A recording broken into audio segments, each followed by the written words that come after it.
बिस्मिल्लाहिर्रहमानिर्रहीम। सब मुसलमान भाइयों ਨੂੰ अस्सलाम वालेकुम। पंजाबी चैनल पेंडा हिकमत दा तो मुहम्मद ताहिर महमूद ਤੁਹਾਡੇ ਨਾਲ ਮੁਖਾਤਬ है। ਅੱਜ मैं ਤੁਹਾਨੂੰ ਭਾਈਆਂ ਨੂੰ देसी जवैन ਦੇ फायदे दसने हैं। देसी जवैन ਨੂੰ ਤਾਂ सब लोग ही जानते हैं। ਇਹਦਾ ਮਜ਼ਾਜ ਤੀਜੇ ਦਰਜੇ 'ਚ ਗਰਮ ਤੇ ਖੁਸ਼ਕ ਹੁੰਦਾ है। ਇਹਦੀ ਜਿਹੜੀ ਮਿਕਦਾਰ ਹੈ ਖੁਰਾਕ ਦੀ ਉਹ 1 ਮਾਸ਼ਾ ਤੋਂ 2 ਮਾਸ਼ੇ ਤੱਕ ਹੈ। ਤੇ ਜੇ ਇਹਦਾ ਜੁਸ਼ਾਂਦਾ ਬਣਾਇਆ ਜਾਵੇ ਜਾਂ ਖਿਸਾਂਦਾ ਬਣਾਇਆ ਜਾਵੇ ਉਹਦੇ 5 ਮਾਸ਼ੇ ਤੱਕ ਵੀ ਕੀਤੀ ਜਾ ਸਕਦੀ ਹੈ। ਇਹਦੇ ਬਹੁਤ ਸਾਰੇ ਫਾਇਦੇ ਆ। ਥੋੜੇ ਜਿਹੇ ਚੰਦ ਫਾਇਦੇ ਮੈਂ ਤੁਹਾਨੂੰ ਅੱਜ ਇੱਥੇ ਦੱਸਦਾ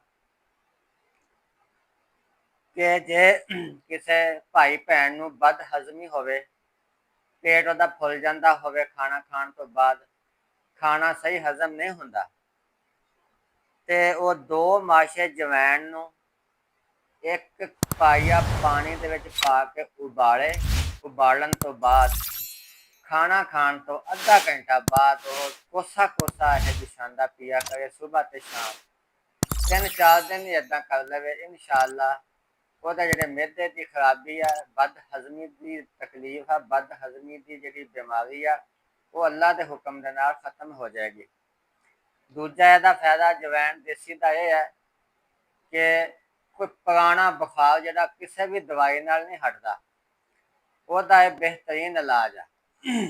ਉਹਦਾ ਇਲਾਜ ਇਹ ਹੈ ਕਿ ਛੋਟੀ ਚਮਚੀ ਜਿਹੜੀ ਆ ਜਵੈਨ ਦੀ ਮਿੱਟੀ ਦੇ ਭਾਂਡੇ ਵਿੱਚ ਪਾਉਣੀ ਆ, ਪਾ ਕੇ ਤੇ 1 ਪਾਈਆ ਪਾਣੀ ਉਹਦੇ 'ਚ ਪਾ ਕੇ ਚੰਗੀ ਤਰ੍ਹਾਂ ਹਿਲਾ ਕੇ ਉਹਨੂੰ ਉੱਤੋਂ ਢੱਕਣ ਦੇ ਕੇ ਰੱਖ ਦਿਓ। ਸੁਬਹ ਦੇ ਟਾਈਮ ਅਗਲੇ ਦਿਨ ਸੁਬਹ ਉਹਨੂੰ ਕੱਪੜੇ ਦੇ ਵਿੱਚੋਂ ਭੁੰਨ ਕੇ ਜਾਂ ਪੌਣੀ ਦੇ ਵਿੱਚੋਂ ਭੁੰਨ ਕੇ ਤੇ ਖਾਲੀ ਪੇਟ ਪੀਣਾ ਵਾ। ਇਹ 7 ਦਿਨ ਜਾਂ 14 ਦਿਨ ਇਹ ਇੱਦਾਂ ਇਹਦਾ ਅਮਲ ਕਰਨਾ ਵਾ, ਇਨਸ਼ਾਅੱਲਾ ਉਹਦਾ ਜਿਹੜਾ ਪੁਰਾਣਾ ਬੁਖਾਰ ਆ ਜੜ੍ਹਾਂ ਦੇ ਵਿੱਚੋਂ ਖਤਮ ਹੋ ਜਾਏਗਾ। ਤੀਜਾ ਇਹਦਾ ਫਾਇਦਾ ਇਹ ਹੈ ਕਿ ਜੇ ਜਿਸਮ ਨੂੰ ਝਟਕੇ ਲੱਗਦੇ ਰਹਿੰਦੇ, ਹੁਣ ਜਿਸ ਤਰ੍ਹਾਂ ਜਿਸਮ ਨੂੰ ਝਟਕੇ, ਬਾਜ਼ੂਆਂ ਨੂੰ ਝਟਕੇ, ਲੱਤਾਂ ਨੂੰ ਝਟਕੇ, ਗਰਦਨ ਨੂੰ ਝਟਕੇ ਲੱਗਦੇ ਹੋਣ, ਤੇ ਉਹਦੇ ਵਾਸਤੇ ਇਹ ਜਿਹੜਾ ਵਾ ਜੁਸ਼ਾਂਦਾ ਉਹਦਾ ਇਸੇ ਤਰ੍ਹਾਂ ਹੀ ਉਹ ਅੱਧੀ ਚਮਚੀ ਜੁਸ਼ਾਂਦੇ ਪਾਣੀ ਦੇ ਵਿੱਚ ਪਾ ਕੇ ਉਹਨੂੰ ਉਬਾਲ ਕੇ ਅੱਧੀ ਚਮਚੀ ਦੇਸੀ ਜਵੈਣ ਦੀ ਹੋਵੇ ਤੇ 1 ਪਾਈਆ ਪਾਣੀ ਹੋਵੇ, ਉਹਨੂੰ ਦੇਜਗੀ ਦੇ ਵਿੱਚ ਉਬਾਲ ਕੇ ਚੰਗੀ ਤਰ੍ਹਾਂ ਤੇ ਭੁੰਨ ਕੇ ਤੇ ਖਾਣਾ ਖਾਣ ਤੋਂ ਬਾਅਦ ਅੱਧਾ ਘੰਟਾ ਬਾਅਦ ਸੁਬਹ ਸ਼ਾਮ ਇਹ ਜੁਸ਼ਾਂਦਾ ਉਹ ਪੀਆ ਕਰੇ। ਇਨਸ਼ਾਅੱਲਾ ਉਹਦੇ ਜਿਸਮ ਨੂੰ ਜਿਹੜੇ ਝਟਕੇ ਲੱਗਦੇ ਆ ਥੋੜੇ ਦਿਨਾਂ ਦੇ ਵਿੱਚ ਹੀ ਹਟ ਜਾਣਗੇ। ਚੌਥਾ ਫਾਇਦਾ ਇਹਦਾ, ਜੇ ਪੇਟ ਦੇ ਵਿੱਚ ਪਾਣੀ ਪੈ ਜਾਵੇ ਤੇ ਉਹਦੇ ਵਾਸਤੇ ਵੀ ਇਹਦਾ ਜੁਸ਼ਾਂਦਾ ਇਸੇ ਤਰ੍ਹਾਂ ਬਣਾ ਕੇ ਸੁਬਹ ਤੇ ਸ਼ਾਮ ਪੀਓ। ਉਹਦੇ ਝਟਕੇ ਜਿਹੜੇ ਪੇਟ ਦੇ ਵਿੱਚ ਪਾਣੀ ਪਿਆ ਹੋਇਆ ਵਾ ਉਹ ਇਨਸ਼ਾਅੱਲਾ ਸਹੀ ਹੋ ਜਾਏਗਾ। ਪੰਜਵਾਂ ਇਹਦਾ ਫਾਇਦਾ, ਜੇ ਦਿਲ ਕਮਜ਼ੋਰ ਹੋਵੇ ਤੇ ਦਿਲ ਦੀ ਕਮਜ਼ੋਰੀ ਵਾਸਤੇ ਜਵੈਣ ਬਿਹਤਰੀਨ ਚੀਜ਼ ਆ। ਇਸੇ ਤਰ੍ਹਾਂ ਅੱਧੀ ਚਮਚੀ ਜਵੈਣ ਦੀ ਪਾਈਆ ਪਾਣੀ ਦੇ ਵਿੱਚ ਉਬਾਲ ਕੇ ਸੁਬਹ ਸ਼ਾਮ ਖਾਣਾ ਖਾਣ ਤੋਂ ਬਾਅਦ ਪੀਤਾ ਜਾਵੇ ਤੇ ਉਹਦਾ ਦਿਲ ਜਿਹੜਾ ਵਾ ਸਹੀ ਹੋ ਜਾਏਗਾ। ਜੇ ਹੁਣ ਜਿਸਮ ਦੇ ਵਿੱਚ ਦਰਦਾਂ ਹੁੰਦੀਆਂ ਰਹਿੰਦੀਆਂ, ਜਗ੍ਹਾ ਤੇ ਕਦੀ ਬਾਜ਼ੂ ਦਰਦ ਕਰਨ ਲੱਗ ਪਿਆ, ਕਦੀ ਲੱਤ ਦਰਦ ਕਰਨ ਲੱਗ ਪਈ, ਕਦੀ ਧੌਣ ਦੁਖਣ ਲੱਗ ਪਈ, ਕਦੀ ਸਾਰੇ ਜਿਸਮ 'ਚ ਕਦੀ ਢੂੰਗਾ ਦੁਖਣ ਲੱਗ ਪਿਆ, ਤੇ ਉਹਦੇ ਵਾਸਤੇ ਇਹ ਹੈ ਕਿ ਦੇਸੀ ਜਵੈਣ ਨੂੰ ਖੂਬ ਬਰੀਕ ਪੀਸ ਕੇ ਉਹਨੂੰ ਛਾਣ ਲਓ। ਛਾਣਨੀ 'ਚੋਂ ਛਾਣਨ ਤੋਂ ਬਾਅਦ ਵੀ ਉਹਨੂੰ ਕੋਈ 15 ਮਿੰਟ ਕੂੰਡੀ ਦੇ ਵਿੱਚ ਚੰਗਾ ਕੁੱਟੋ ਤੇ ਰਗੜੋ ਤਾਂ ਕਿ ਚੰਗੀ ਬਰੀਕ ਹੋ ਜਾਵੇ, ਕਿਉਂਕਿ ਜਿੰਨੀ ਬਰੀਕ ਹੋਊਗੀ ਓਨਾ ਫਾਇਦਾ ਉਹਦਾ ਜ਼ਿਆਦਾ ਹੋਏਗਾ। ਹੁਣ ਇਹਨੂੰ ਜਿੰਨਾ ਵਜ਼ਨ ਇਸ ਜਵੈਣ ਦਾ ਪੀਸੀ ਹੋਈ ਦਾ ਓਨਾ ਵਜ਼ਨ ਹੀ ਖਾਲਸ ਸ਼ਹਿਦ ਉਹਦੇ 'ਚ ਪਾ ਲਓ, ਪਾ ਕੇ ਚੰਗੀ ਤਰ੍ਹਾਂ ਉਹਨੂੰ ਗੁੰਨ ਲਵੋ। ਗੁੰਨ ਕੇ ਤੇ 1 ਮਾਸ਼ੇ ਦੀਆਂ ਗੋਲੀਆਂ ਬਣਾ ਲਓ। ਉਹ ਗੋਲੀ ਸੁਬਹ ਸ਼ਾਮ ਖਾਣਾ ਖਾਣ ਤੋਂ ਅੱਧਾ ਘੰਟਾ ਬਾਅਦ ਕੋਸੇ ਪਾਣੀ ਦੇ ਨਾਲ ਉਹ ਖਾਓ ਤੇ ਉਹਦੀਆਂ ਜਿਹੜੀਆਂ ਜਿਸਮ ਦੀਆਂ ਦਰਦਾਂ ਹਟ ਜਾਣਗੀਆਂ। ਇਹਦੇ ਨਾਲ ਪਰਹੇਜ਼ ਇਹ ਕਰਨਾ ਵਾ ਕਿ ਦਹੀਂ, ਲੱਸੀ, ਠੰਡੀ ਤਸੀਰ ਵਾਲੀਆਂ ਚੀਜ਼ਾਂ, ਵੱਡਾ ਗੋਸ਼ਤ, ਚਾਵਲ, ਇਹਨਾਂ ਤੋਂ ਪਰਹੇਜ਼ ਕਰਨਾ ਵਾ। ਤੇ 7ਵਾਂ ਫਾਇਦਾ ਇਹਦਾ ਇਹ ਆ, ਜੇ ਪੇਟ ਦੇ ਵਿੱਚ ਕੀੜੇ ਹੋਣ, ਪੇਟ ਦੇ ਵਿੱਚ ਕੀੜਿਆਂ ਦੀ ਨਿਸ਼ਾਨੀ ਇਹ ਹੈ ਕਿ ਬੰਦੇ ਦੇ ਸੁੱਤੇ ਪਏ ਦੇ ਮੂੰਹ ਦੇ ਵਿੱਚੋਂ ਇੱਥੋਂ ਪਾਸਿਆਂ ਤੋਂ ਪਾਣੀ ਚੱਲਦਾ ਵਾ। ਦੂਜੀ ਨਿਸ਼ਾਨੀ ਇਹ ਆ ਕਿ ਬੰਦਾ ਰੱਜ ਕੇ ਰੋਟੀ ਖਾਂਦਾ ਵਾ ਤੇ 2 ਘੰਟੇ ਬਾਅਦ ਫਿਰ ਉਹਨੂੰ ਭੁੱਖ ਲੱਗ ਜਾਂਦੀ, 2-2.5 ਘੰਟੇ ਬਾਅਦ ਫਿਰ ਉਹਨੂੰ ਏਦਾਂ ਭੁੱਖ ਲੱਗਦੀ ਜਿੱਦਾਂ ਉਹਨੇ ਰੋਟੀ ਖਾਧੀ ਨਹੀਂ ਹੁੰਦੀ। ਇਹ ਪੇਟ ਦੇ ਵਿੱਚ ਕੀੜਿਆਂ ਦੀ ਨਿਸ਼ਾਨੀ ਆ। ਇਹਦੇ ਵਾਸਤੇ ਇਹ ਇਲਾਜ ਆ ਕਿ ਸੁਬਾਹ ਲੈਟਰੀਨ ਜਾਣ ਤੋਂ ਪਹਿਲੇ ਖਾਲੀ ਪੇਟ ਏਦਾਂ ਹੀ ਅੱਧੀ ਚਮਚੀ ਜਿਹੜੀ ਜਵੈਣ ਆ ਉਹ 1 ਪਾਈਆ ਪਾਣੀ ਦੇ ਵਿੱਚ ਉਬਾਲੋ ਚੰਗੀ ਤਰ੍ਹਾਂ।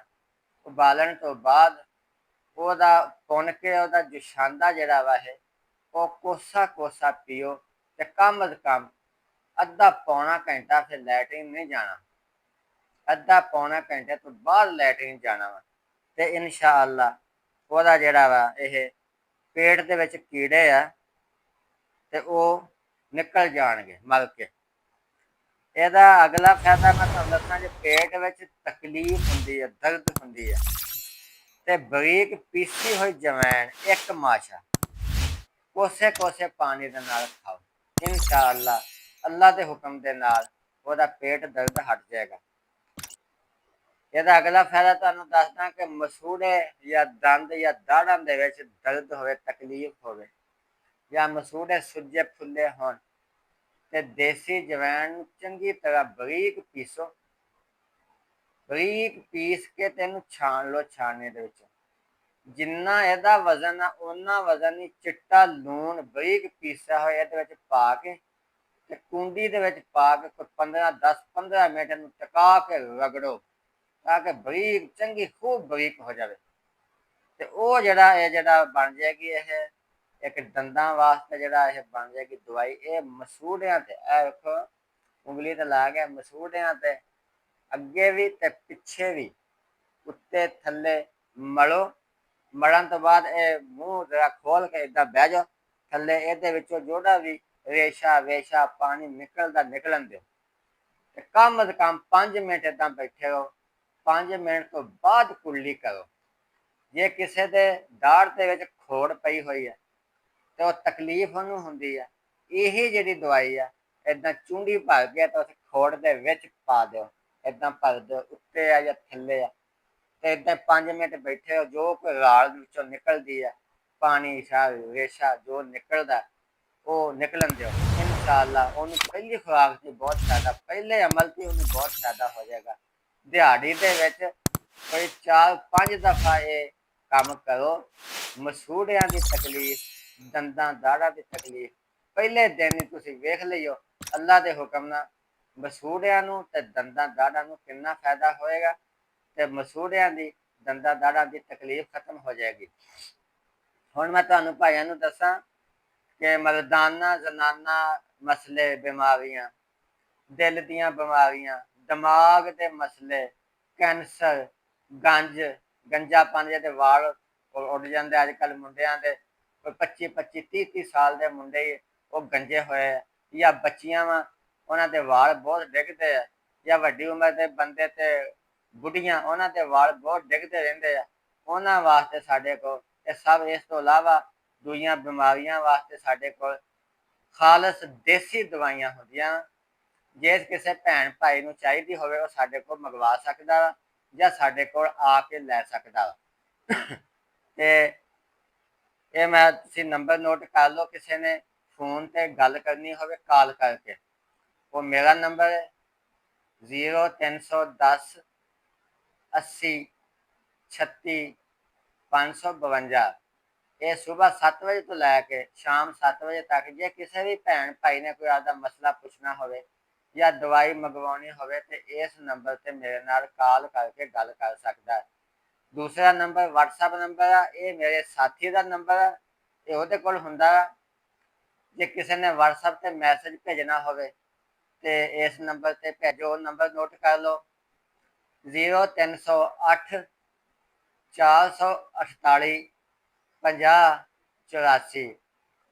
ਤੁਹਾਨੂੰ ਭਾਈਆਂ ਨੂੰ ਅਪੀਲ ਹੈ ਕਿ ਸਾਡੀ ਇਸ ਵੀਡੀਓ ਨੂੰ ਸਬਸਕ੍ਰਾਈਬ, ਲਾਈਕ ਤੇ ਕਮੈਂਟ ਕਰੋ। ਆਖਰ ਤੇ ਐਲਾਨ ਹੈ ਕਿ ਕਾਦੀਆਨੀ ਜਾਂ ਕਾਦਿਆਨੀਆਂ ਦੇ ਨਾਲ ਮਿਲਦਾ ਜੁਲਦਾ ਮਜ਼ਹਬ ਰੱਖਣ ਵਾਲੇ ਮੇਰੇ ਨਾਲ ਬਿਲਕੁਲ ਰਾਬਤਾ ਨਾ ਕਰਨ। ਸਭ ਮੁਸਲਮਾਨ ਭਾਈਆਂ ਨੂੰ अस्सलाम वालेकुम।